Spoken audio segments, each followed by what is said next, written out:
Terima kasih pimpinan. Yang kami hormati pimpinan dan Bapak Ibu anggota Panja Pembiayaan Pendidikan. Yang kami hormati Prof. Bambang. Terima kasih untuk masukan yang luar biasa yang boleh disampaikan kepada kami di sore hari ini.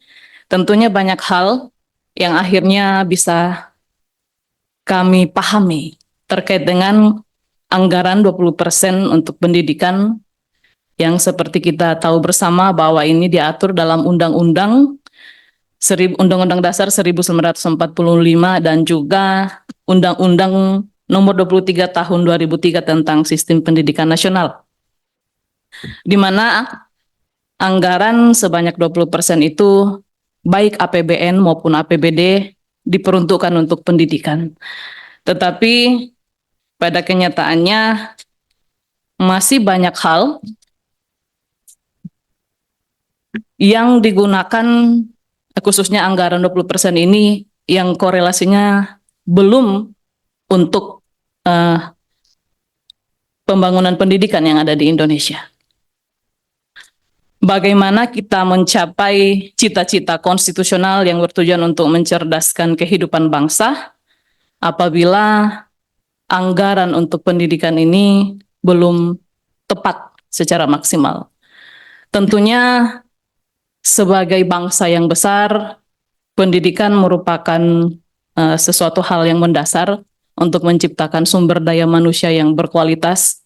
Apalagi kita bangsa yang besar, bagaimana kita ingin membawa bangsa ini ke depan apabila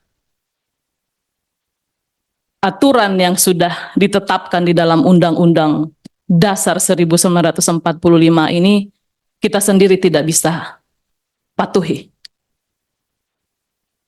Dari apa yang sudah disampaikan oleh Prof, saya bisa melihat di sini bahwa terkait di inventarisasi masalah tadi bahwa ternyata banyak hal yang di luar anggaran pendidikan itu yang digunakan oleh kementerian atau lembaga lainnya. Saya agak tergelitik dengan yang disampaikan Prof tadi.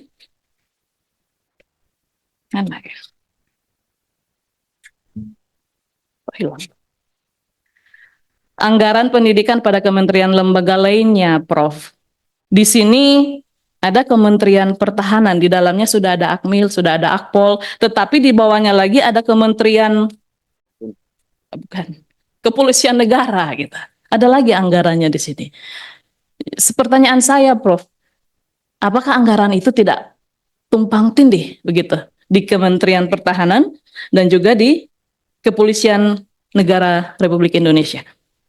Dan yang berikutnya, terkait dengan anggaran transfer ke daerah, walaupun tadi sudah dibahas oleh Ibu Rosi dan juga Pak Pur, memang kami pun sependapat bahwa DAU yang ditransfer ke daerah ini mungkin perlu dikunci, Prof, untuk 20% anggaran untuk pendidikan. Walaupun memang otonomi daerah, tetapi kita bisa lihat bersama pada saat dana DAU ini ditransfer ke daerah, pemerintah daerah mungkin akan mengalokasikan itu, menggunakan itu untuk kepentingan yang lain. Jadi seperti yang disampaikan oleh Prof tadi bahwa DAU digunakan untuk membayar gaji dan tunjangan guru PNS. PNS setiap tahun mengalami pensiun yang begitu banyak, tetapi DAU-nya terus meningkat. Pertanyaan kami juga, apakah DAU yang ditransfer ini itu diaudit tiap tahunnya? Seperti itu. Karena sangat besar jumlahnya, dana transfer daerah tahun 2024 itu 346 triliun lebih yang ditransfer ke daerah. Saya selalu pertanyakan bahwa apakah itu diaudit atau bagaimana, mohon pencerahannya nanti, Prof. Dan selanjutnya terkait dengan yang Prof juga sampaikan tadi, terkait dengan pada tahun 2022,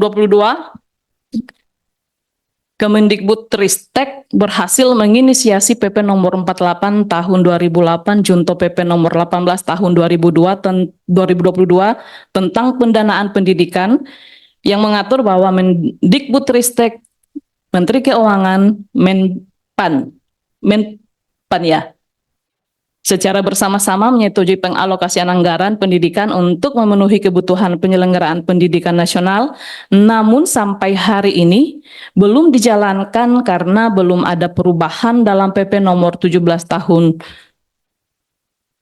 2017. Yang kami ingin tanyakan tentang sinkronisasi proses perencanaan dan penganggaran, kira-kira apa yang menjadi hambatan, apa yang menyebabkan PP ini belum bisa diimplementasikan.